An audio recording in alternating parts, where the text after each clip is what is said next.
Magandang araw po sa inyong lahat. Welcome po sa Makapili TV.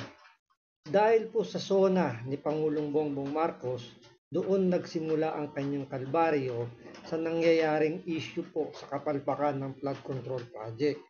Hindi natin alam kung sino ba yung gumawa ng script niya doon sa SONA na ipinagmalaki niya ang kanyang 5,500 na flood control na natapos daw niya during sa kanyang administrasyon. Ngayon, wala namang ibang gumawa niyan na para pag-usapan, para mabuko yung flood control na yan, kundi na rin po ang kalikasan natin. Dahil pagkatapos po ng SONA at ipagmalaki niya yung kanyang flood control project, binaha ang malaking parte ng Metro Manila, pati yung mga karatig probinsya. So dahil doon, nagtanong na ang ating mga kababayan natin kung nasaan yung ipinagmamalaki niyang flood control project. Kasi kung hindi niya pinagbalaki yan, hindi malalaman ng taong bayan na marami pa ng flood control sa ating bansa na dapat pananggalang. Kumbaga yung magiging katulong para hindi nabahain yung Metro Manila. Pero ang nangyari, dahil na rin sa pagmamalaki niya, pagyayabang niya na may natapos na 5,500, siningil siya ng kalikasan. So ito, balikan po natin. Ano ba yung nangyari nung SONA niya kung bakit dito nagsimula ang kanyang kalbaryo. So ito, panoorin po natin. Pero bago ang lahat po, hindi ka pa nakasubscribe sa Makapili TV, baka pwede naman pakipindot po muna yung subscribe button. At the same time, palike na rin po ng video. Wala naman pong bayad dyan. Kaya pindot na. So ito, panoorin po natin itong simula na to kung itong SONA kung saan nag-start ang kanyang kalbaryo. Sa pagpihit ng panahon, ang hagupit ng La Nina at mga matinding pag-ulan naman ang ating binabantayan at pinaghahandaan. Mahigit 5,500 flood control project ang natapos na at marami pang iba ang kasalukuyang ginagawa sa buong bansa. So, palakpakan ng mga tao pagkatapos ng pagbanggit niya ni Pangulong Bongbong Marcos na ganung karaming flood control project ang natapos sa kanyang administrasyon. Yun nga, gaya na sinabi natin, wala namang ibang gumawa para mabuking yung kapalpakan ng flood control, kundi ang kalikasan na po. Kaya dyan nagsimura ang kalbaryo niya. Ngayon, imbis na kastiguhin yung DPWH dahil sa sa mga maling-maling ibinigay na report o sabihin natin na yung pagmamalaki niya dun sa flood control, imbis na yung DPWH ay kastiguhin niya, siya pa mismo ang nagtatanggol sa DPWH para pagtakpan yung kapalpakan. So ito, panoorin po ninyo yung pagtatanggol niya sa DPWH. Maraming nagsasabi, nababasa ko sa dyaryo, nababasa ko, naririnig ko sa radyo, television, nasa na mga flood control. Nandyan ang mga flood control na overwhelmed lang. Tignan ninyo ang statistic. Nung bagyong Undoy, 400 plus centimeters ang bumagsak na tubig. Dito sa Christine, ang bumagsak na tubig is about 700 plus. Halos doble ng Undoy. Kaya yung flood control ginawa natin para sa mga baha kagaya ng Undoy. Bago ito, kausapin nyo yung mga tao. Yung mga lugar na gumuho ang lupa, ngayon lang nangyari yan. Hindi pa nangyari sa buong buhay nila, sa buong kasaysayan ng mga lugar na yon na gumuho ang lupa dahil napakalaki ng tubig. Tapos yung mga nabaha, ganun din. Bumabaha siguro dati, pero hindi ganito kalaki. Nagbago talaga ang panahon. So yun, imbis na kastigo yung DPWH, nangatwiran pa para pagtakpan yung DPWH na dapat DPWH ang sasagot kung bakit nangyari yung ganong klaseng baha after ng kanyang SONA. Ngayon, sinasabi niya, mas marami raw ibinuhos na ulan yung bagyong Christine kesa doon sa bagyong Ondoy. Regardless po yun. Kung meron talagang flood control project na maayos, hindi lulubog ang malaking parte ng Metro Manila at yung mga karatig na probinsya. Dahil kahit paano aagos po yung tubig papunta dun sa dagat dahil nga meron tayong maayos, hindi palpak na flood control. Ngayon, hindi pa dyan natapos yung palusot para pagtakpan yung DPWH. Ito pa ang mas nakakatawa kung bakit hindi gumana ang flood control ni Bongbong Marcos. Nasira pa yung flood control natin dahil binangga ng barko. Kaya halos lahat ng bayan. Ano daw? Nasira ang flood control dahil binangga daw ng barko. Mr. President, nasaan po ba yung flood control? Nasa dagat po ba? Ang alam ko, nasa mga estero yan, nasa mga boundary ng mga ilog papuntang dagat. Paanong nakapasok yung barko para mabangga yung flood control? Ulitin po natin. Flood control natin dahil binangga ng barko. Kaya halos lahat ng bayan ay nasa nakalubog sa tubig. Ngayon, dahil hindi bumenta yung dalawang palusot niya, dahil dyan sa flood control na overwhelmed daw dahil ang ginawang flood control ay pang-undoy, pero yung bagyo kasing mas maraming, kumbaga yung na-overtaken niya si Bagyong Undoy, mas maraming ulan si Bagyong Christine. Kaya ang ginawa, nabangga naman daw ngayon ng barko yung flood control, kaya binaha po yung malaking bahagi ng Metro Manila, pati yung mga probinsya. Ngayon, ito na naman po yung ginawa niyang palusot para katapano naman ma-divert yung kanyang kapalpakan. So parang sinasabi niya rito, wala na tayong magagawa sa pagbaha na yan kasi talagang dapat tanggapin na natin yan, na parte na ng buhay natin yan. So parang dito dinidisregard niya na yung flood control na ginagastusan, i-accept na lang natin, tayo na yung mag-adjust sa bagyo para kung bumaha man, hindi na tayo masyado magtataka na bakit bumabaha. So ito, pakinggan mo natin. Palitan na natin ang pag-iisip natin. Hindi ito unusual, hindi ito emergency. Ito gayon talaga ang panahon.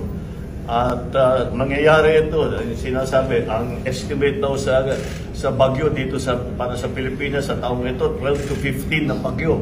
So nakatatlo na tayo.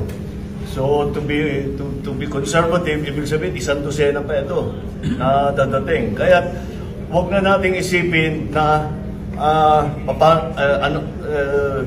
baka magkabagyo. Huwag tayo mag-isip na gano'n. Tayo kasi nung lumaki tayo, maliwanag na maliwanag kung kailan ang typhoon season, maliwanag na maliwanag kung saan nagbabaha.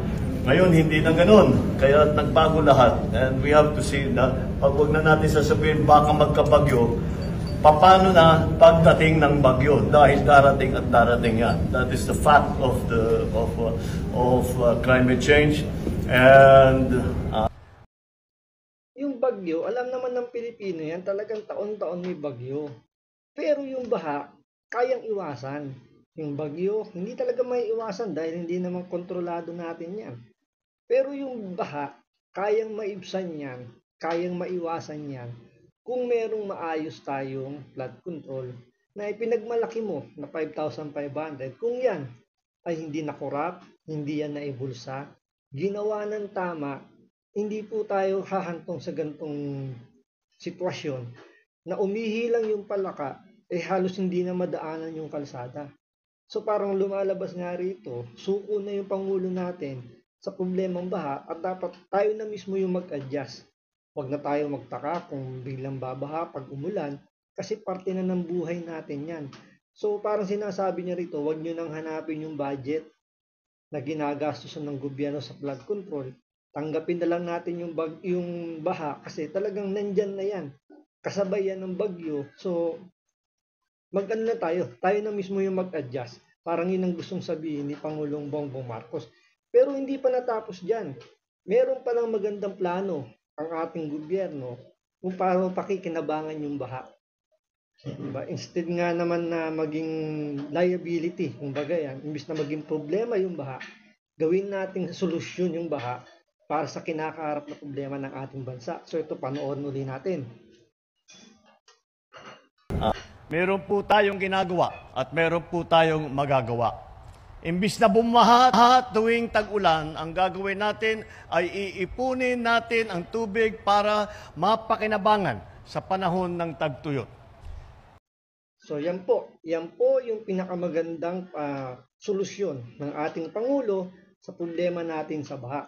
Ipunin na lang po muna natin para at least pagdating ng El Nino, hindi tayo kakapusin ng tubig. So sa mga nagrereklamo sa baha, isipin nyo na lang po, yung tubig na baha na ating pinoproblema, yan po yung magiging solusyon. Yan po yung naisip para pamalit doon sa flood control. Para pagdating po ng El Nino, alam naman natin na taon-taon may El Nino sa Pilipinas at namumblema tayo sa tubig. Ito na po yung nakitang solusyon ni Pangulong Bongbong Marcos. Ipunin natin ang tubig baha para meron tayo mapaggamitan pagdating ng panahon. Pero anyway, dahil hindi pa natapos dyan si Pangulong Bongbong Marcos, dahil ang kanyang sekretary sa DPWH, ipinagmalaki na mas marami pang proyekto ang nakapila at marami pang proyektong natapos sa administrasyon ni Pangulong Bongbong Marcos. Ito, panoorin uli natin. Ang tanong po dito ni Harley Valbuena ng PTV, ano na po ba ang na-accomplish natin para dito sa patungkol po sa flood control projects?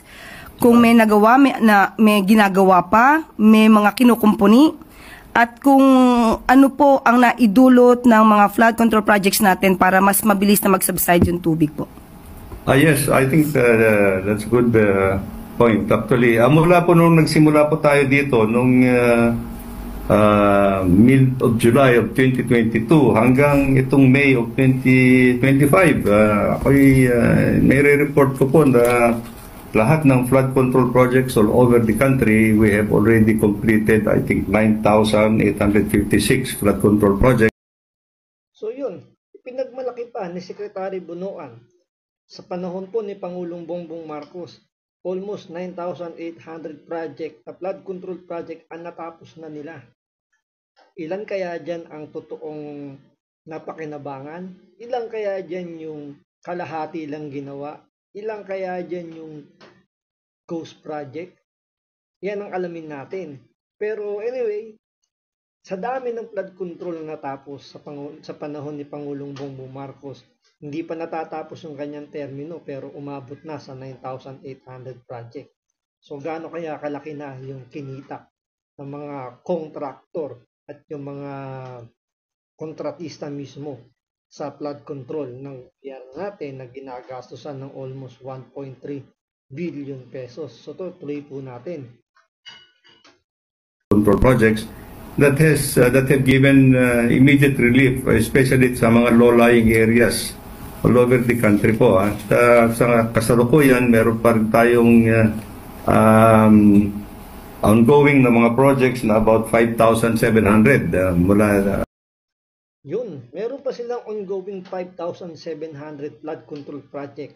So marami pa palang inaasahang income na papasok sa mga kontratista at sa mga kontratista po sa gobyerno natin. So maliban pa dun sa 9,800 na pinagkakitaan na nila, merong pang papasok na biyaya na 5,700 na flood control project ngayong taon na to sa 2025. Mula itong 2025 hanggang 2026 at meron pa rin tayong inaasahan na mga projects na naman sa 2026. Ito po yung ano po, sa 2026 meron na namang kukubra dahil meron pa palang nakalinyang mga proyektong flood control project sa administrasyon ni Pangulong Bongbong Marcos. So talaga dito tumataginting yung mga kitaan sa laki ng proyekto ng gobyerno. Isipin nyo sa loob ng 3 taon meron ng 9,800. Pagdating ng 2025, meron pang 5,700 na project na ongoing. Plus, pagdating pa ng 2026, may mga naka-line up pa raw na proyekto ang ating gobyerno pagdating sa flood control. So, hanggang 2026, malaki pa rin po ang kukubrahin ng mga kontratista at mga kontratista po sa flood control.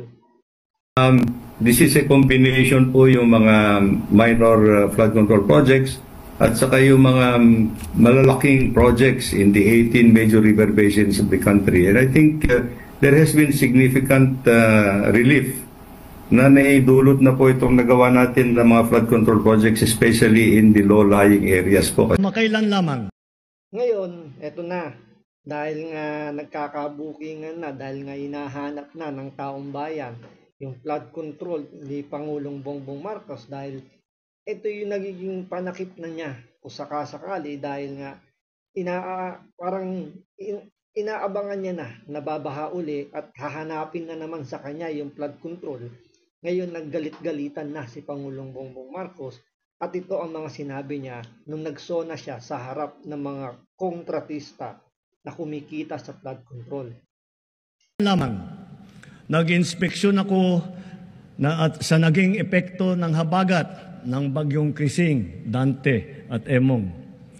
Kitang-kita ko na maraming proyekto para sa flood control ay Ito, take note mga kababayan, mga katoto. Pakinggan nyo, obserbahan nyo kung paano magsalita itong sa Pangulong Bongbong Marcos. Parang nakikita ko lang na yung nagsasalita ay parang si Pinoy, na puro mabulaklak ang mga binabanggit na mga salita. So, panoorin natin. ay palpak at gumuho. Uy, At yung iba, nagpalakpakan dahil guni-guni mukhang lang. kinukonfirm. Huwag na po tayo magkunwari. Alam naman ng buong madla na nagkakaraket sa mga proyekto.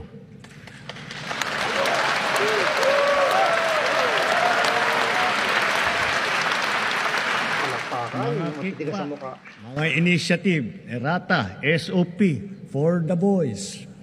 Kaya sa mga nakikipagsabwatan upang kunin ang pondo ng bayan at nakawin ang kinabukasan ng ating mga mamamayan, mahiya naman kayo sa inyong kapwa Pilipino.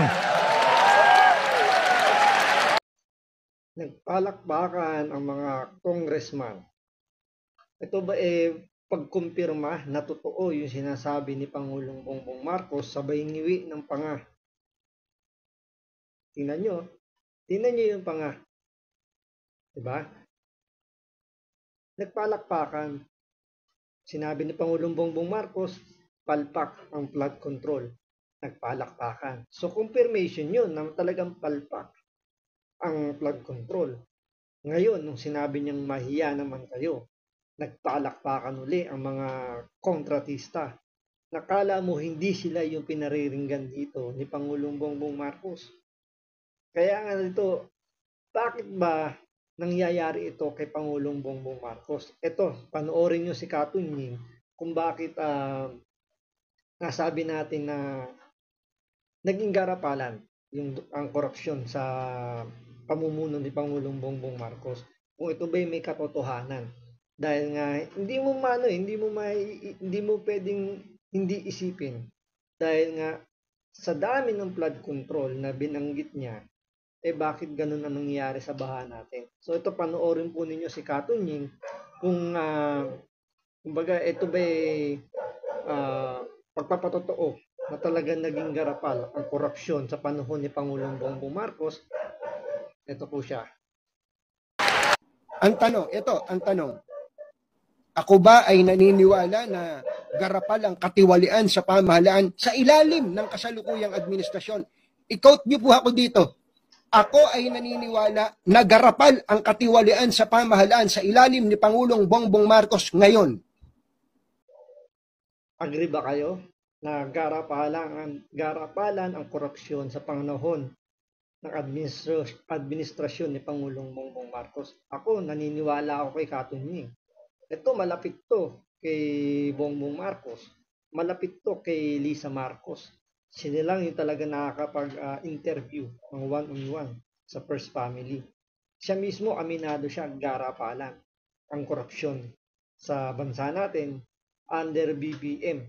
Pero bakit ba ganun ang nangyari? Bakit ba naging garapalan ang naging korupsyon sa panahon ni Bongbong Marcos? Siguro ito yung isa sa mga dahilan kung bakit naging garapal po ang korupsyon sa ating bansa.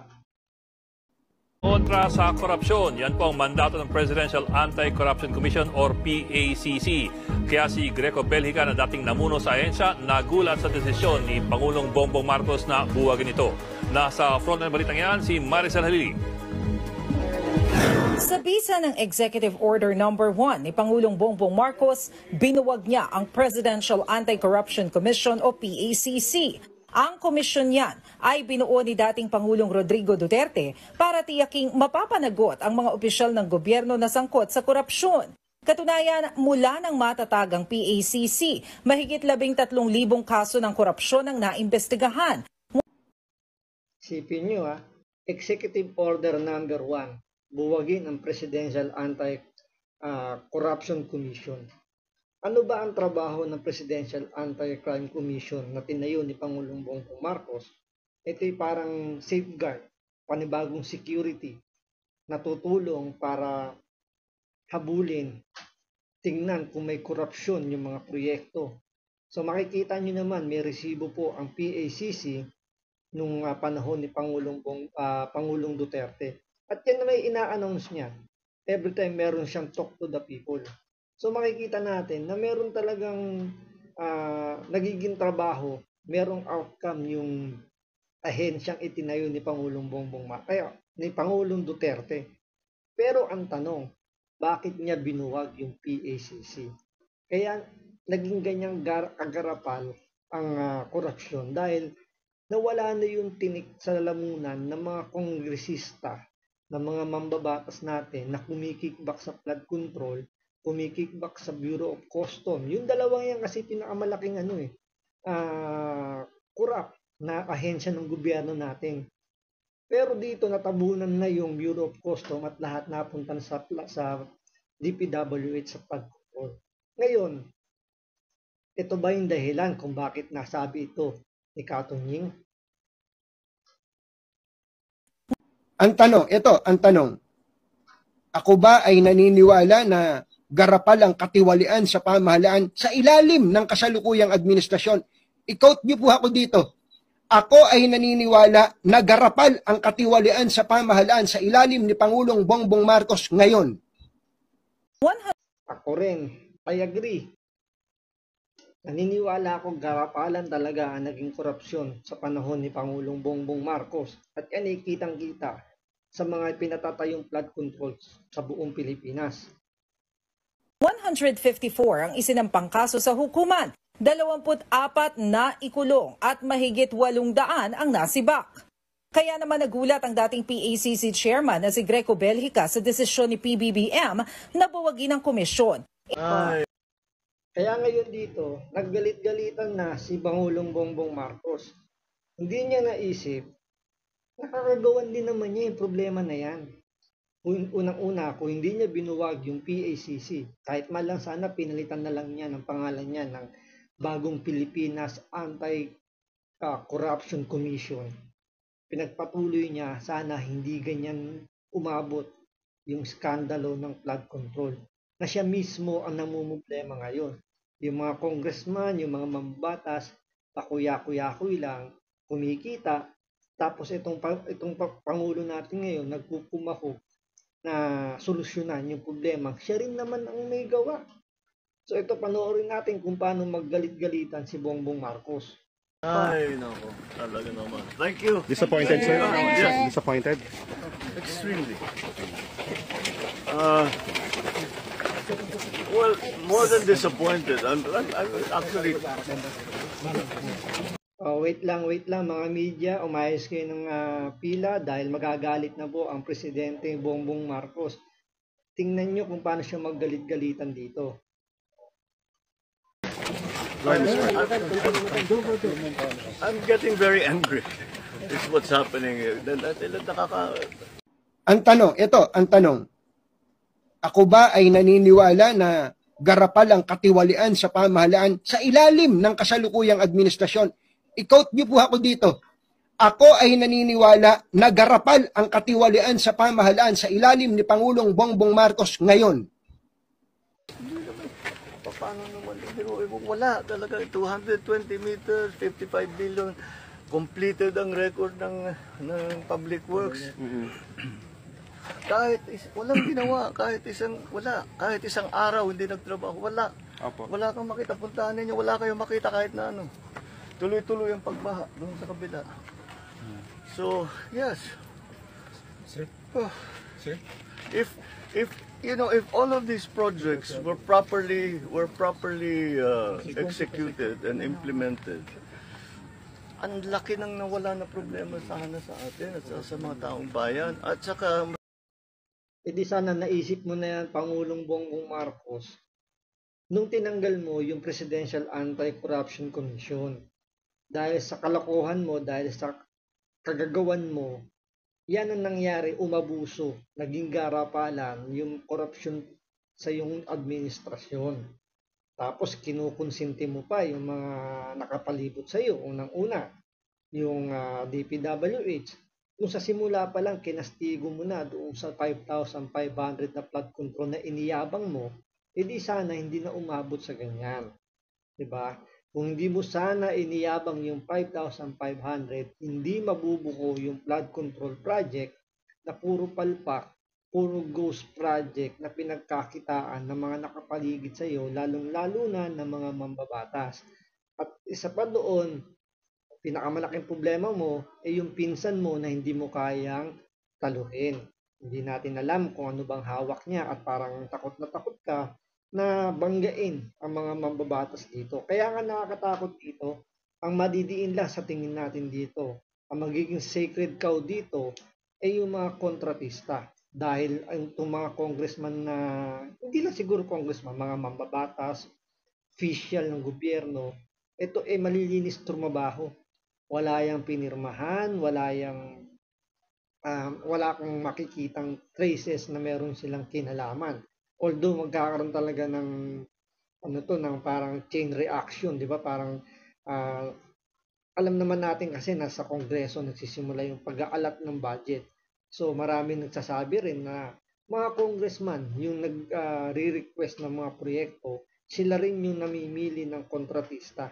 Kaya nga dito napaka laking bagay yung gagawin ni Senator Marcoleta na investigasyon tungkol dito sa flood control dahil doon sa kabilang grupo, yung House of Representatives, gagawa rin doon sila ng sarili ng hearing.